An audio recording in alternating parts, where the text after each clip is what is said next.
Good evening, everybody. It's 6:30. I'd like to call to order the Champaign County Environment Land Use Committee. Would the clerk call the roll, please?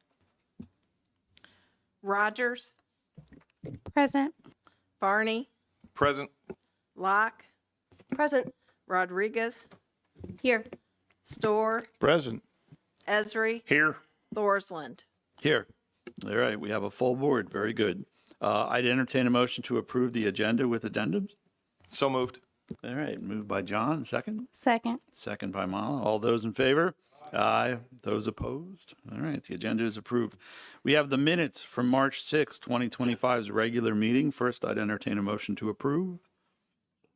Moved by Aaron. Second. And a second. Got a second by Jennifer.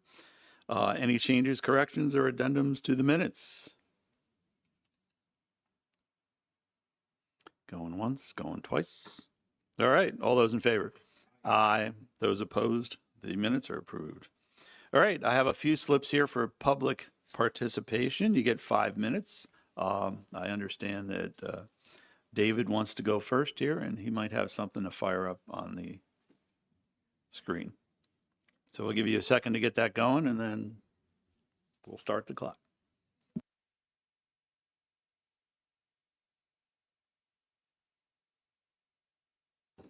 Push the little button on your microphone, the bar. For visuals? The clock is Uh, obstructing the. Yeah, that's right. Let's, I will run a clock on my phone, Mary. And then we'll let him put up the, I've got one too. I'll keep myself honest. okay. All right, we're gonna let you go on your honor there. You got it. All right, David, it's all yours. We live? All right. Thank you, members of the committee, for having us here tonight. My name is David Holly. I'm the lead point of contact for our Little Prairie Solar Project from Baywa RE. So we're discussing zoning use case 144S24. Also in attendance tonight, we have John Crosby, he's a senior permitting manager with Baywa RE, and Patrick Fitzgerald is local counsel for our project as well. So some highlights about this project: it's a 135 megawatt solar project with also a 135 megawatt accessory battery storage facility. So technically in our world, we call that a hybrid project. And ultimately, this is an opportunity for Champaign County, we believe, to further their investment into renewable energy in the county, and also boost the property tax revenue from a passive solar project located east of Sydney and west of Village of Homer, and bring an influx of jobs during the construction process of this project as well. So this Little Prairie Solar began in 2022. So we're now in quarter 2 of 2025. So we put in significant effort and work. A lot of that was working with landowner participants in the project, submitting this to MISO into the interconnection queue. Then we work through stakeholder interactions, gaining feedback, whether it's positive, negative, incorporating that all into our conceptual design, and then pulling that into the application for the special use permit. So we submitted that in last summer, and that brings us to where we are now. And if this project is successful, this would roughly have a commercial operations date in 2029. So still a ways to go and more approvals to be had, particularly a zoning use permit. Just to highlight some of the engagement activities we've performed, this is kind of the bulk of the work. In my opinion, a lot of the most enjoyable part of the job. But we hosted a tailgate open house for the meeting, had adjacent landowner meetings, door knocked to adjacent landowners, got the feedback, coordinated with 2 school districts that the project spans, Unity and Heritage, hosted a project open house, also hosted a battery storage webinar that's available on our project website as well. And we have been in constant communication with the City Fire Protection District. That's a really important component of this proposed project as well. On the screen before you, this is 1,047 acres. It's part of the SUP application. The green line running down the center is bisecting roughly 8% of the project is in Unity on the west. 92% of the project is roughly within Heritage School District. So when you talk about kind of property tax revenue and where that goes, that's just a general idea of the split. So this is showing the dark footprint. That is Prairie Solar 1. That's a project that was permitted in 2019. It's currently under construction, will be finished before the end of this year. So really great project to drive through the area and see what a utility scale project looks like in person. And all the blue panel arrays, those are Little Prairie Solar. It's going to connect, use some efficiencies to the same substation over here, connect up to the Sydney 138 kV. Right here is the location we've chosen for the energy storage facility, the hybrid component of the project. Thesis behind that, keep it as far away as we can from the Village of Sydney and Village of Homer. It's buried between two, if successful at Little Prairie, 2 projects worth of PV modules. So really centered there in an appropriate location that we feel works for the community. So working with Sydney Fire has been a journey, to say the least. We're very fortunate. They've given us the time to work with them through drafting a hazard mitigation analysis, an emergency response plan. We have a draft of that as well. Typically, these are done later in the process of development of these projects, but to be as transparent as possible, we just pull drafts together so the ZBA and members of the community could see what those look like. So they are living documents. They will get amended and modified in the future, be part of submittal to the, with a zoning use permit. But ultimately, Sydney Fire has provided a concurrence letter that they agree with the conditions that were proposed for the project for the battery storage facility and the solar. Yeah, so we're very, very fortunate to have that from them. And then ultimately, the benefit that we believe this brings to the county, in its passive nature, there is a difference between, or it's the upside, we believe, compared to traditional forms of development such as residential or industrial. These are solar panels sitting in a field that have the opportunity to generate a delta of roughly $18 million that's estimated between from property tax revenue going to the taxing jurisdictions in the table there. And that's over a 40-year period of operations compared to the existing agriculture use. 4 seconds left, and thank you for your time. And we're here to answer more questions. Really, thank you. All right. I now call John Crosby. Thank you, David. That was excellent.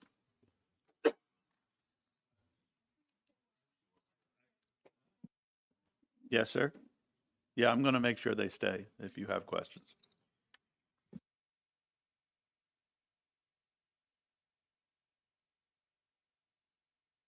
Continue the presentation.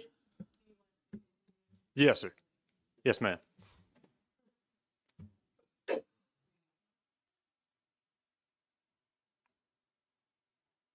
Thank you, Mary.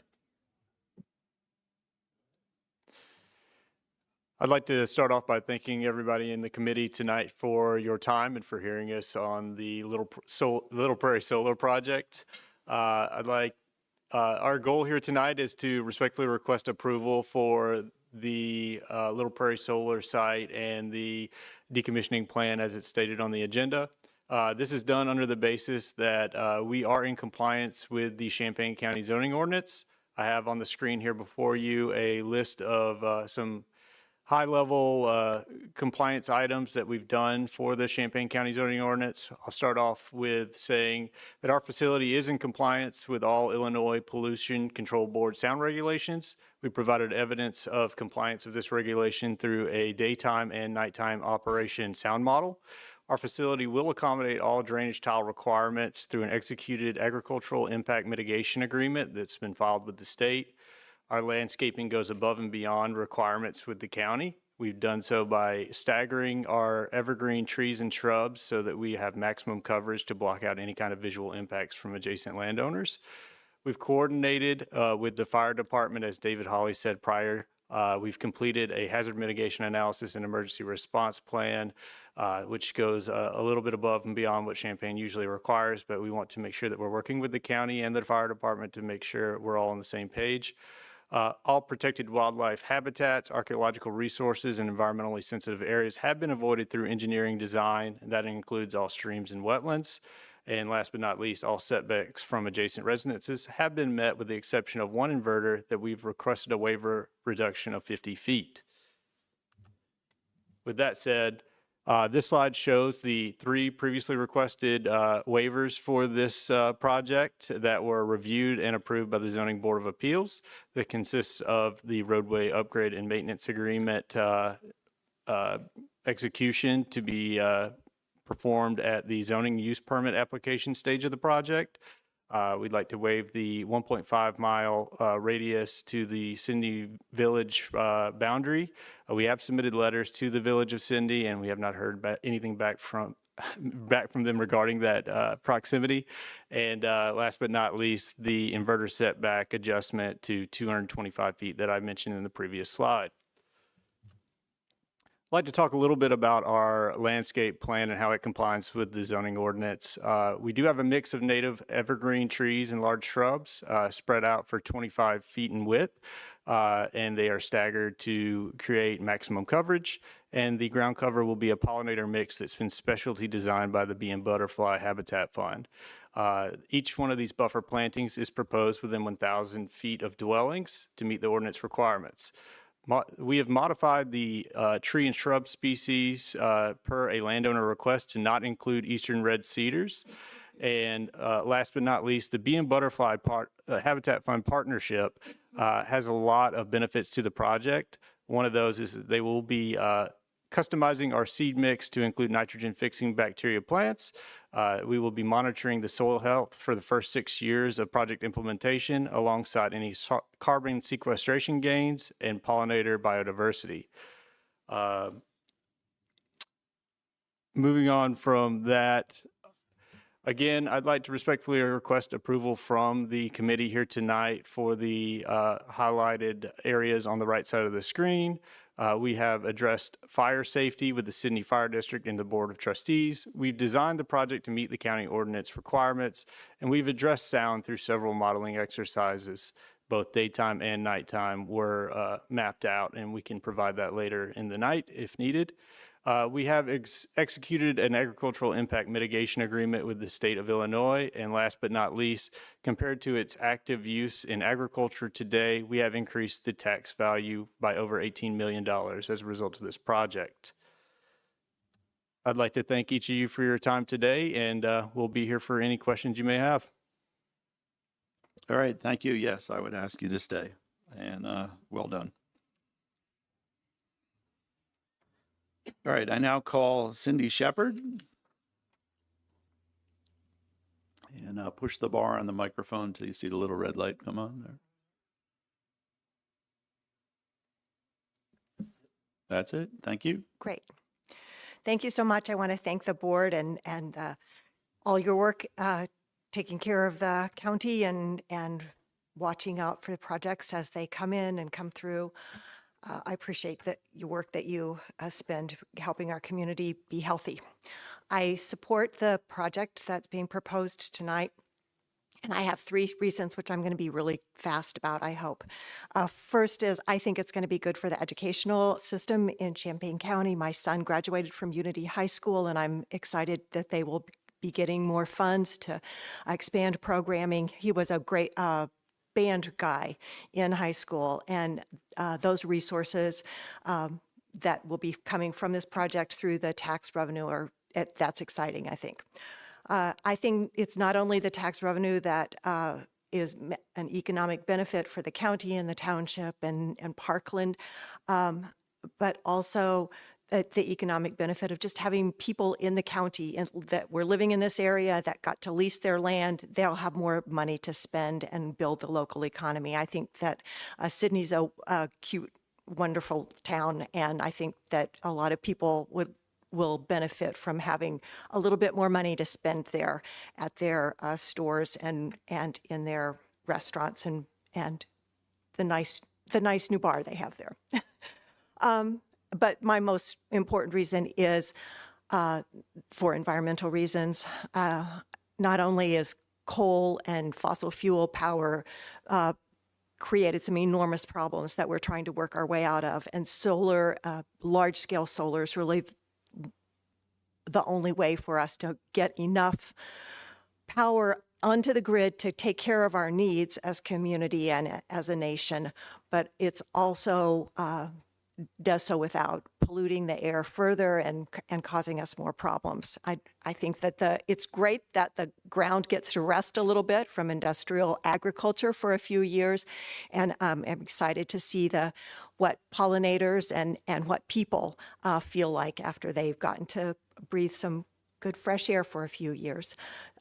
It's been nice to meet the people at Baywa, and I know that they are doing their best to make this a project that works for everyone. So I encourage your support, and I thank you again for your time.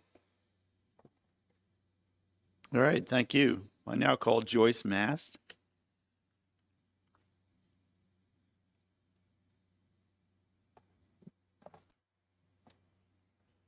And the mic is already on, so you don't have to do anything. All right. I thank the committee for considering this project. I am a bicyclist and have been for since 1975, and my town car is my bicycle. And Sydney Dairy Barn is a very nice destination, but in order to enjoy riding, we need to have clean air. And solar farms do much better for clean air than carbon producing plants. I'm also thinking with my white hair of the future of the folks in Champaign County. Are we bequeathing a place where our grandchildren and our grandchildren's grandchildren can live and breathe? Would they be able to ride to the Sydney Dairy Farm? Because can they breathe to get there? So that's the question I leave with you all, and I thank you for your attention. All right, thank you. Those are all the slips I have. If anyone else would like to make public comment right now, now's the time to raise your hand. We can accommodate you. Going once, going twice. All right. I'll close public input now, and I thank the petitioners for being willing to stay because I'm sure there'll be questions later. Item 6, communications from members of the board. Do we have any communications from members of the board tonight? Aaron? Yes, thanks, Chair. I guess to bring to the committee's awareness, kind of a concern question I have. I know Mr. Hall, Chair Thorsland, and Mr. Farney have heard this from me before. It involving Donato Solar and specifically the two solar farms with the data centers that we've approved, the one being just west of the intersection of 130 and Windsor Road, and the other being up on at the intersection of 57 and North Market Street. And my concern is that they're up and operating, but they don't have a certificate of completion from the county yet. And the reason I say this is I have a video. I've stopped in there again just before coming here. I've got a short video. It's on my old phone, and I need to get home to be able to get it off that, but I can hopefully get it to Mr. Hall and he can send it around. But yeah, I've been a little nosy, but there's no fence around it. So anybody's free to just walk in there. Things are running.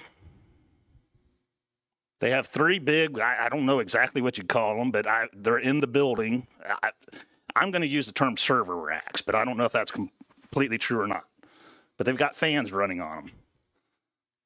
Clearly running on them. You can go to, the little video I took, I don't know if you can hear it, but there's 2 pad transformers. They're humming. Just that of what a dry pad transformer does. There's electrical meters installed in the electrical meter boxes. You look around, every disconnect is in the on position. You don't see anything in the off position. So I don't know for sure, but being an electrician, I don't know why you would have everything on if it's not producing at this stage of the game. They put them in, they built them, they constructed them in a fairly seemingly rapid pace, if you ask me. And yet they've been all the fencing material appears to be sitting there, but they haven't been in a big hurry to put the fences in. They just recently got, within the last month, probably less than a full month, they've put in some of the screening, maybe all of the screening plants. So they've made some progress. I can't speak directly to the one, and by the way, this is at Windsor and 130, the one I'm talking about. The one up by Leverett, 150 or 57 and North Market Street. I know it doesn't have a fence around it, but it was constructed, it was approved and constructed before the one at Windsor and 130. So I assume it may very well be in the same position. So it kind of, if it is up and running and they're making money on it, because that's ultimately what they're going to be doing, is making money. Again, I don't fully know, but it has all appearances that it is. I'm wondering why they think they can do that. And I guess ultimately what's kind of the outcome going to be, the penalty going to be, if any. I don't know that we can really do much, but the idea that they're just, if it is, it's almost to me a thumbing of the nose to the county, like, we don't need to worry about finishing it in a hurry. Along with the fence, there have been some nice days here to get the fence in. Baywalk, with their first project, they were putting fence in. There was snow on the ground. It was, when I drove up there, it was a little more of a warmer day. It wasn't the absolute coldest day this past winter, but we weren't too far removed from it. And I'm not going to say they weren't up there even in those days putting in fence, but I drove by there. There was snow on the ground. It might have been a warm enough day, if I remember right, that the top of the ground might have been a little bit greasy, starting to thaw out, but I'm sure there was ice underneath, frozen ground, and they were working on fence.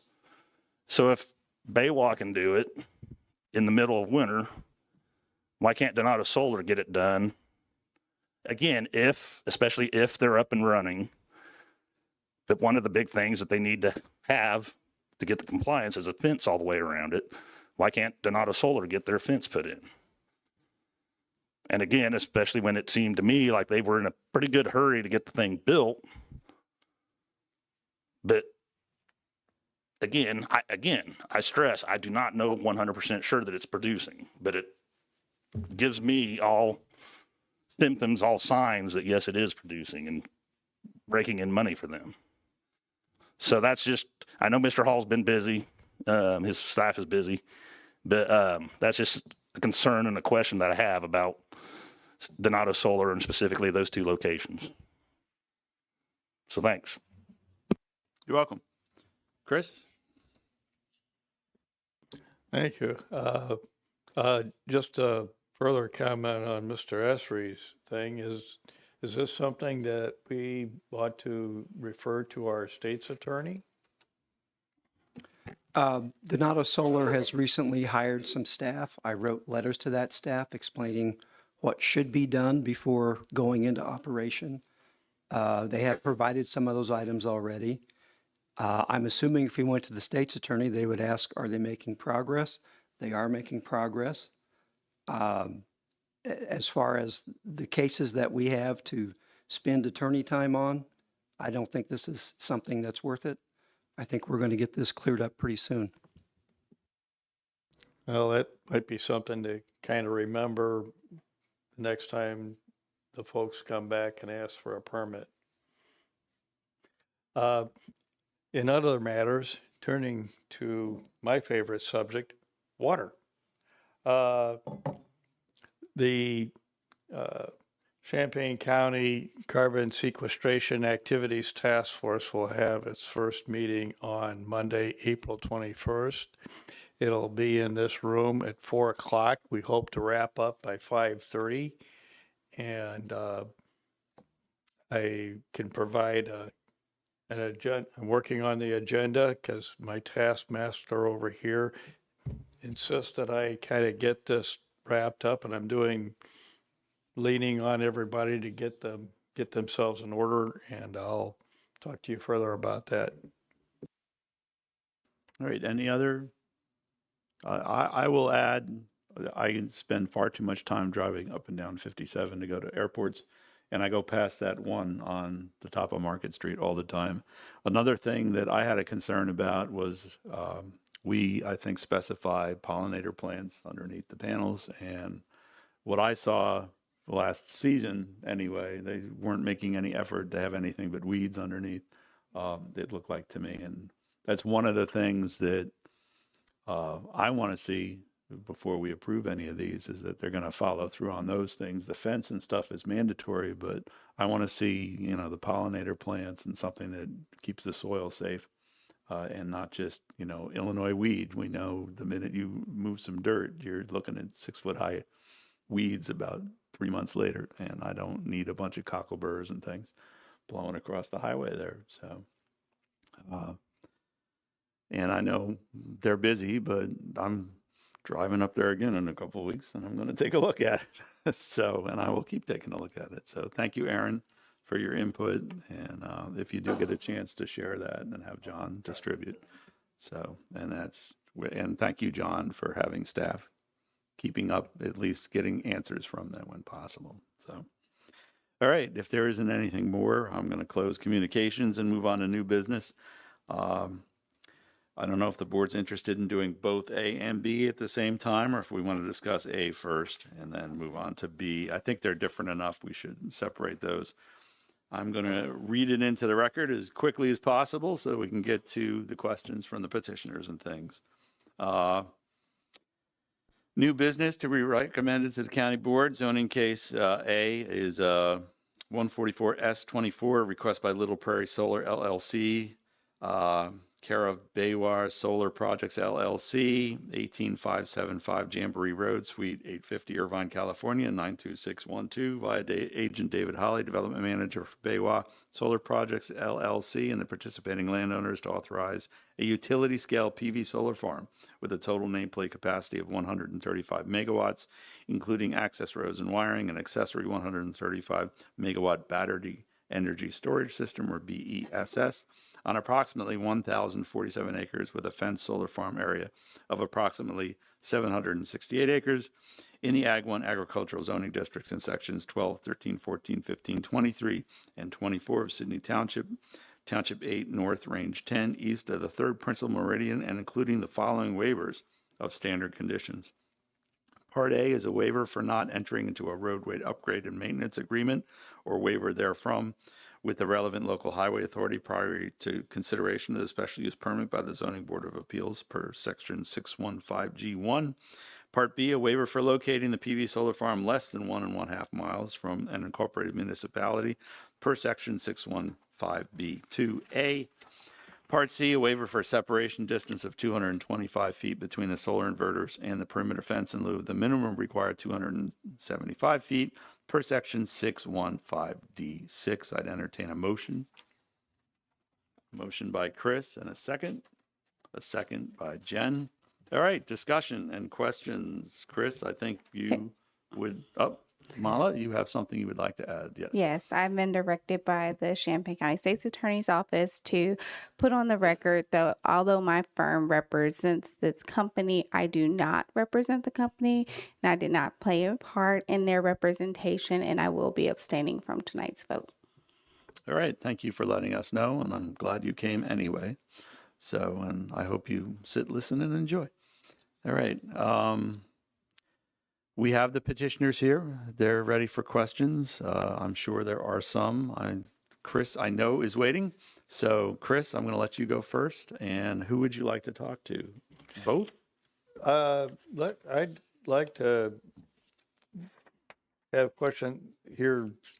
The petitioners talk about the waivers that they're asking and why, what sort of agreements and arrangements that they've made with the highway authority, the landowners, and Village of Sydney, please.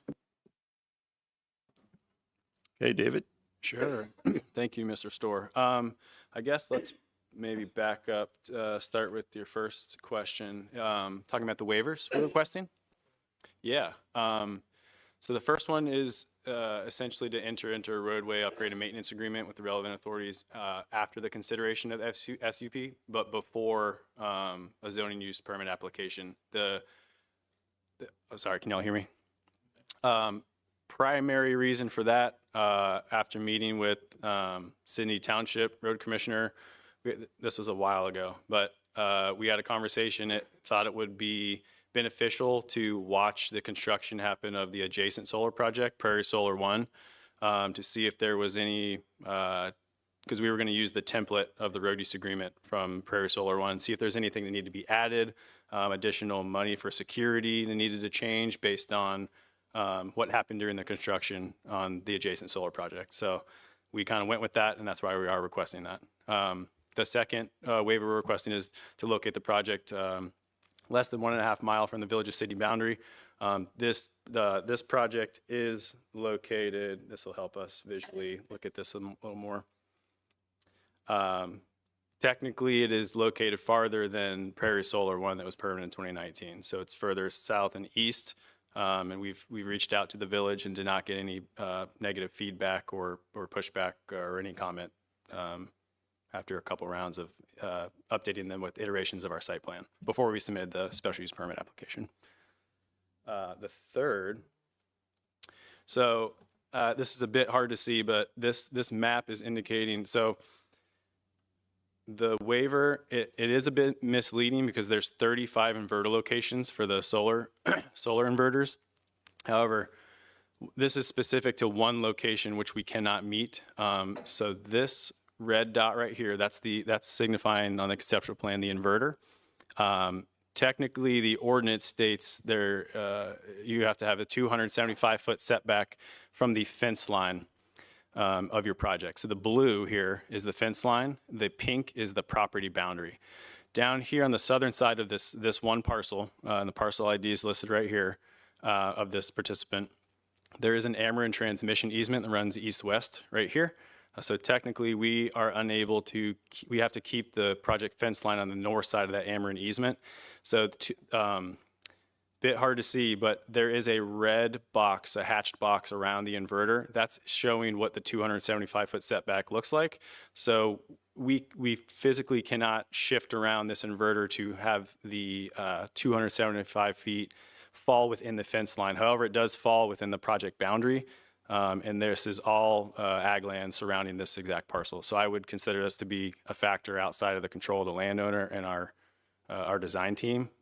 So we are requesting a waiver specific to this one inverter location. Yes, sir. Are there any dwellings within, what would be the nearest dwelling there? I think we know the nearest structure is more than 2,000 feet away. I'd like to return to the roadway maintenance agreement. Sure. You said that you will want to get in, develop an agreement after you've had some experience in doing the project, and I guess that's reasonable, but I know that the these country roads are not particularly, they don't have a good base or sub base, and I assume that the equipment that you're going to be using will probably be pretty heavy duty stuff, especially the pile drivers. And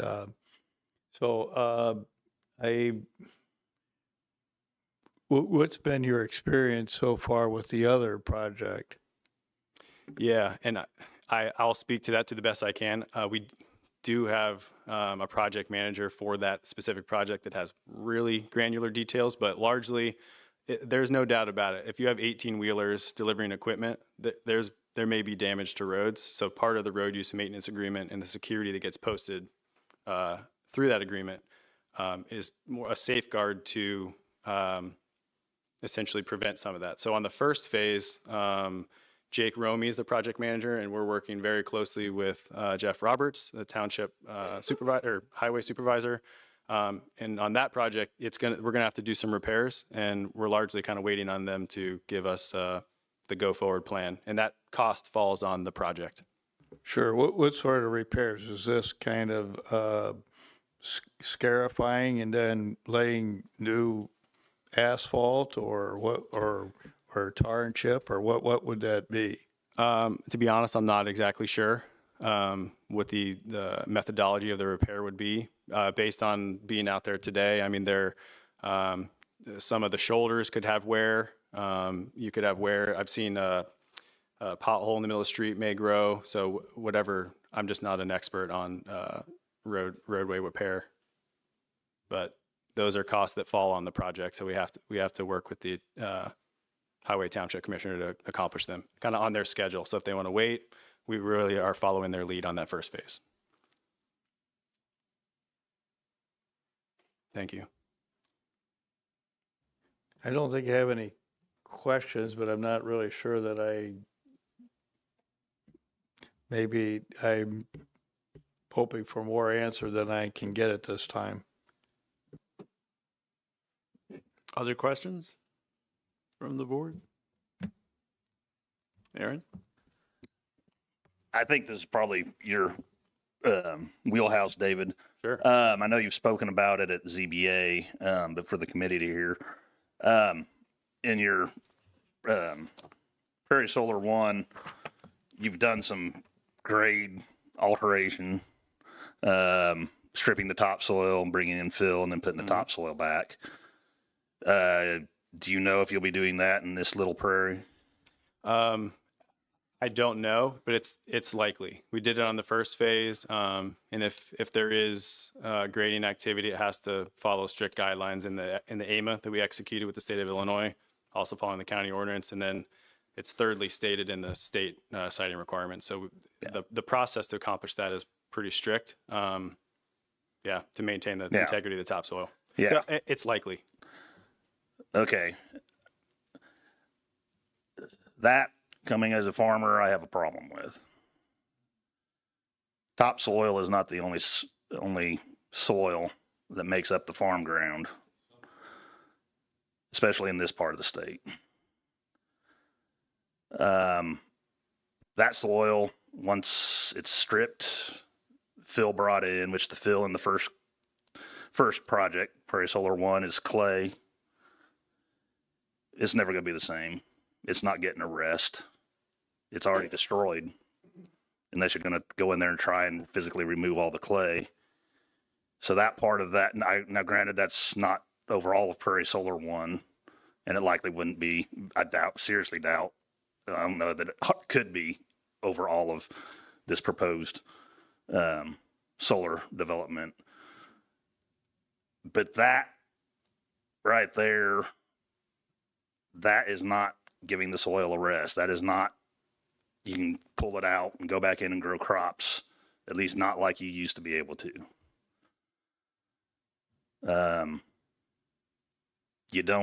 You can't do that. That clay layer is not going to let the water through like the subsoil in that part of the county would naturally. I mean, the topsoil can be, I don't care however many feet deep out there, but it's not going to be the same. So that's one reservation I have. Because I remember coming away from the first Prairie Solar 1, which I voted for. I'm not going to say that they all lied, but I came away with the impression that the only soil moved would be maybe some pushing of some topsoil for some gravel roadways, to be able to access maybe the inverters in all weather, and then obviously a little bit of topsoil moved where they're going to make a pad for the inverters. And then later on, come to find out that they're stripping the topsoil, and this is all, I'm sure, the regulation, that they aren't breaking the law or anything, and I'm sure it was likely in the fine details. So maybe I didn't blame myself for not getting into the fine details of what could or couldn't happen with the first development. But it's not the same. It'll never be the same again. And I'm likely going to vote. I'm 99.999% sure I'm going to vote no tonight. And for the committee to know, another big reason, quite frankly, is the state. The state coming in and taking away the county's zoning. Right or wrong, whether you agree with me or not, to me, and I know Baywa, this project has basically built it to the county's zoning. I appreciate that. But so you'd be in compliance with the county. That's, I mean, our regulations that are still on the books but don't meet the state's. I appreciate that. But for the state, it still just grinds on me that the state came in and said, we know what's best. And again, Baywa, I have no idea directly if you participated or not, but I know have no doubt that a large reason that got passed is because green energy as a whole did a whole bunch of lobbying in the state capitol with our representatives and senators and said, hey, we need this. We need this. We need this. We can't let the counties have their own zoning. I have no doubt that occurred. Do I have absolute proof? No, but until I'm shown otherwise, I'm going to stick to my guns and say I know it happened. And for that to occur just gets me, and I don't appreciate it.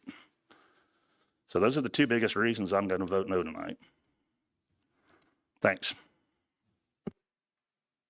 All right. Any other questions? Chris? Are these on pads or on piles?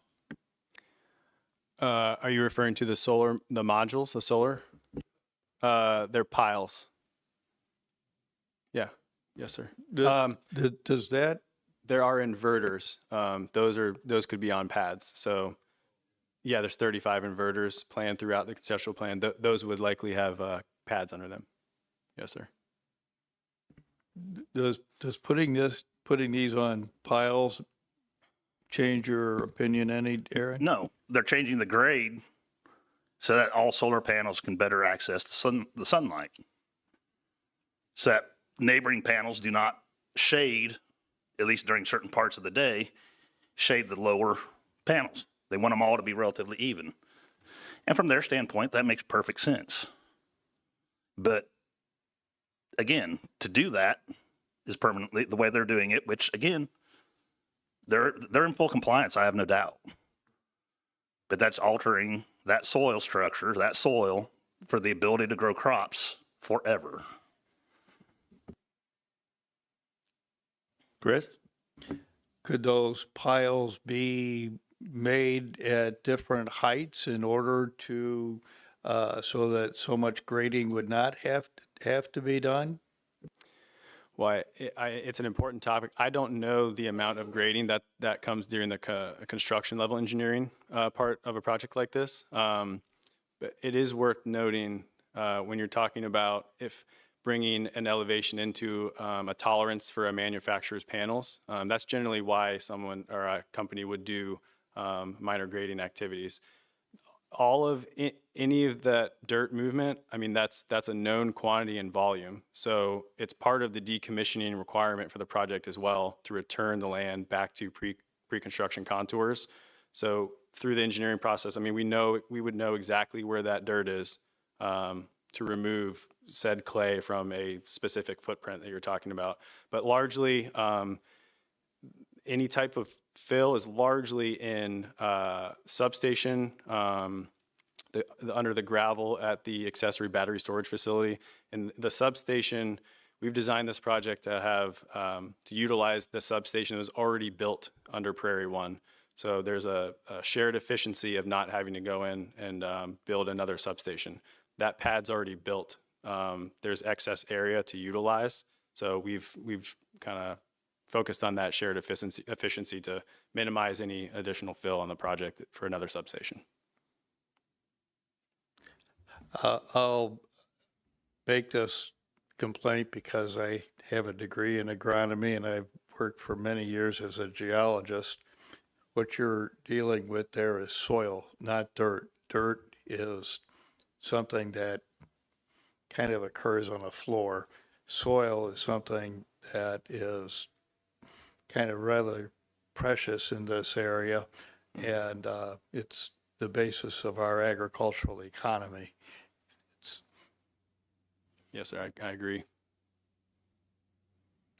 John? I actually have a question that's probably more for John Hall. Let's say this project goes through, it's constructed, soil has been moved, changed the contour of things, and we find that 2-3 years down the road, the drainage has been altered for landowners who are not participating in the project, but we see that it's directly from the project. What remedy do we have for those landowners down the road? Or do we have any remedy for that? Well, they're not supposed to be changing the grade enough to change surface flow. That is a basic tenet of drainage law. I suppose the county could take an enforcement action. We don't have a specific condition addressing that issue. It would, but I would assume the county could, if it wanted to, make a claim under drainage law that you've changed surface drainage without being approved. The other thing the county could do is we'd have to hire a consultant to review the proposed regrading, and then we would hopefully have a good idea if they're proposing to do that or not, try to stop it in the beginning before it happens. Baywa submitted grading information. We didn't have any condition about grading, and to me it looked like a relatively minor thing anyhow. I hadn't thought about it before, but upon reflection, a certain amount of grading probably would be necessary. Most of the fill was in the area of the substation, but I didn't have the ability to try and compare how much in the substation versus everywhere else. But I guess, Mr. Farney, if that is your concern, then we need to make the petitioner aware that we're going to do a more detailed review on the permit for this project to try and cut off any claims of change in surface flow. Now, one thing I don't know how relevant it is to Mr. Esri's concerns, but Prairie Solar One did do pattern tiling in the whole of the solar farm. And so that pattern tiling is even there where the regrading changed the subsoil. It's still got pattern tiling, which it didn't have before.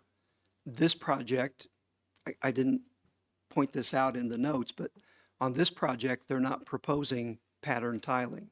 They're simply going to reroute any existing tiling that they need to, and just live with it that way. So that is a big difference between the two projects.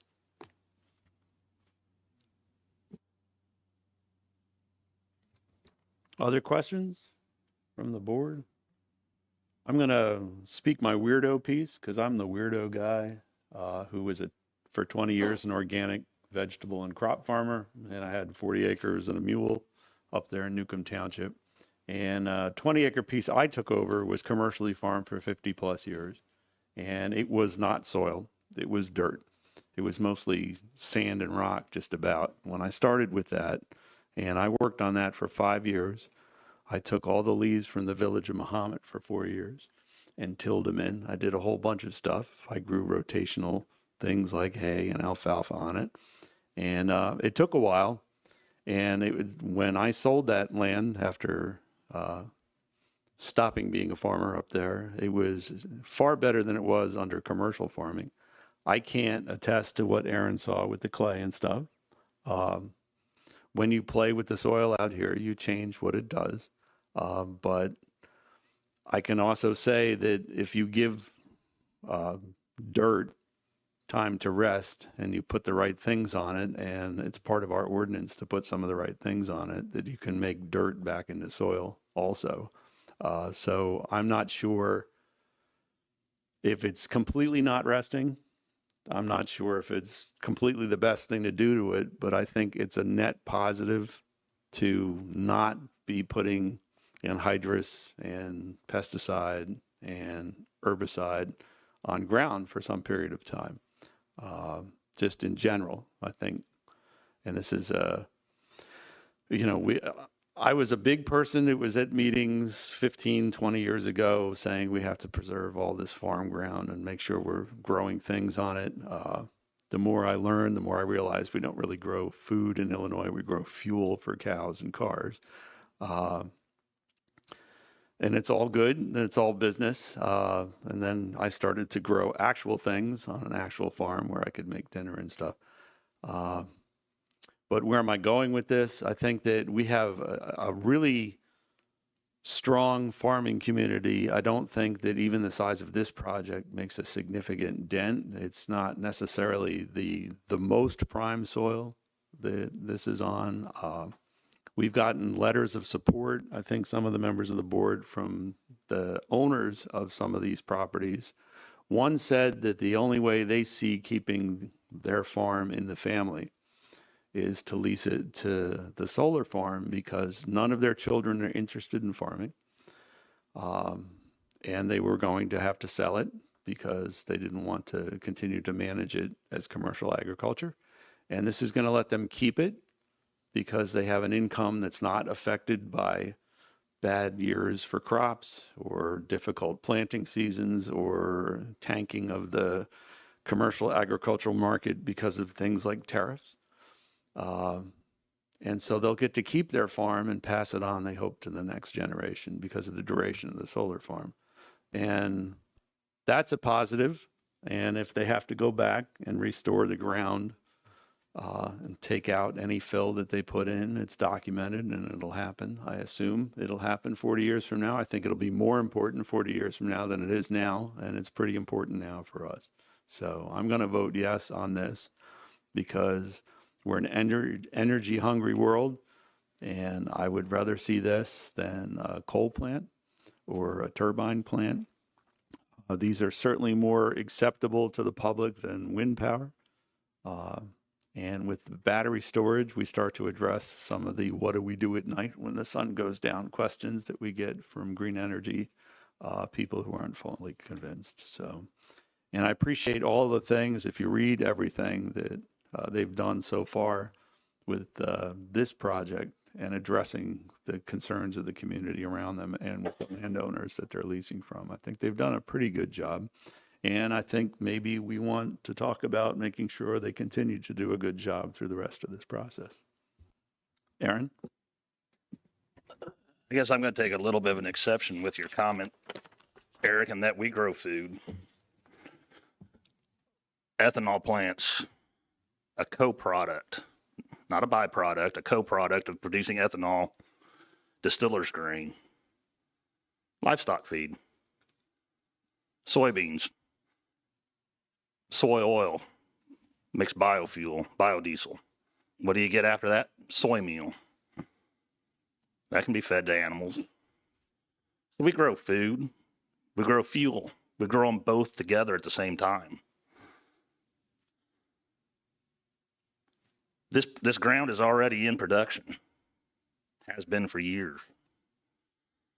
People worried about the environment. You're not going to stop it. They're down in Brazil. They're expanding their farm ground into, I think it's the Patagonia type ground. It's not rainforest. It's more like scrubland. It's a mixture, the way I would describe it. I'm not going to maybe describe it 100% correct, but it's more like a scrubland with some grass and shorter shrubs and trees. They're developing down there at a fantastic rate. They still are. They aren't going to stop. So they're taking land that has never produced commercial crops before, ripping out the native plants, and putting it into production agriculture, which then takes 5-6 years of them applying commercial fertilizers, just like we do here, commercial pesticides, potentially even under less strict, stringent rules and regulations that we have. They're using the exact same processes that we have, and they're putting it into ground, but it takes 5 or 6 years before it comes up to their full production, full potential down there. So the idea that this is saving the earth, saving the environment, to me that's a falsehood. It's helping maybe or it is helping, but it's, if you believe it, but, that production is still growing on. It's still happening in other countries. They're already bigger than us in soybeans down in Brazil and Argentina, especially combined in what the U.S. produces, and corn, they're up there. I don't think they're bigger than corn. That's more of a secondary crop. It's my understanding.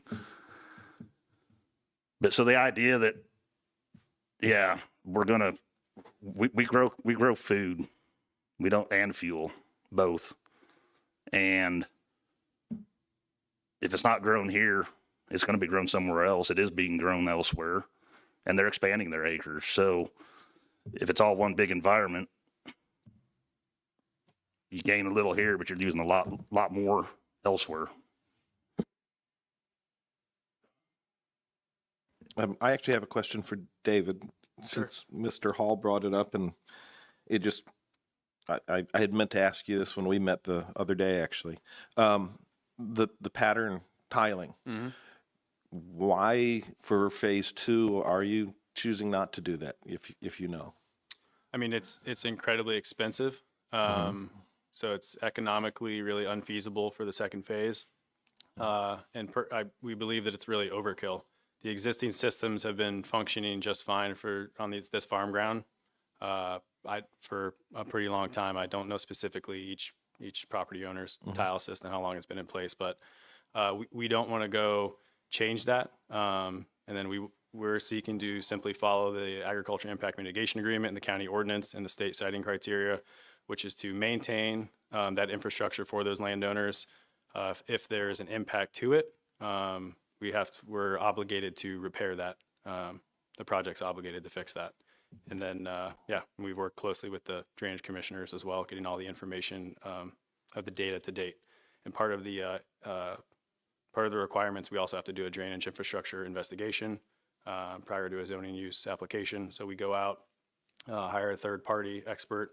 They go find anything drain tile infrastructure they can locate beyond the maps we've received from the drainage districts. So we can help design around that as well. Do you know who did that study for you? On the first phase? Or on the second phase? Or either of them? Actually, which engineering firm did that? The drain tile investigation. On the first phase, I believe it was Huddleston McBride. Okay. Second phase, we haven't done that yet. That's Okay. before the zoning use permit application, so Gotcha. we can incorporate it into design engineering. Okay, thank you. Yeah, of course. All right. Any other questions for the petitioners or anything to say? If not, would people prefer a roll call on this? 6 of one, half dozen the other. All right. Then would the clerk call the roll, please?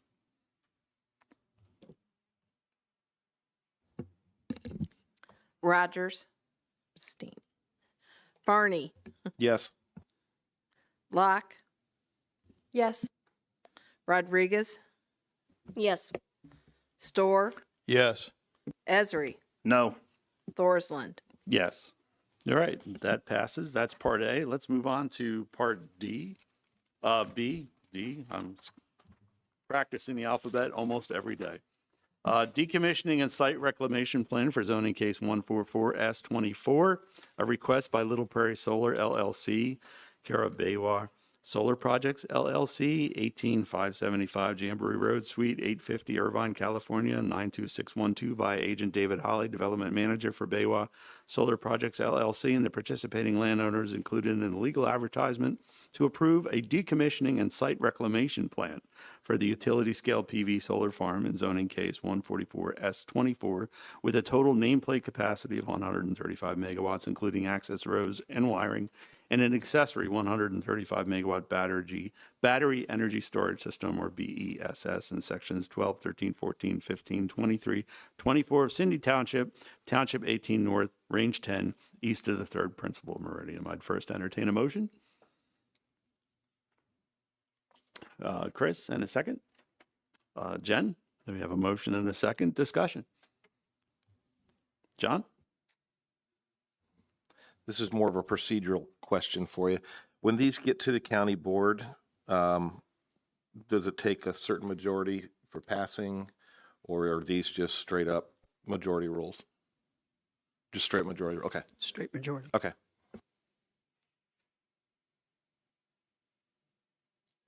Any other? All right, John, do you have anything to add? I'm not making you. Only that, for each solar farm, we review the cost estimate done by a professional engineer. David provided answers to all of our questions.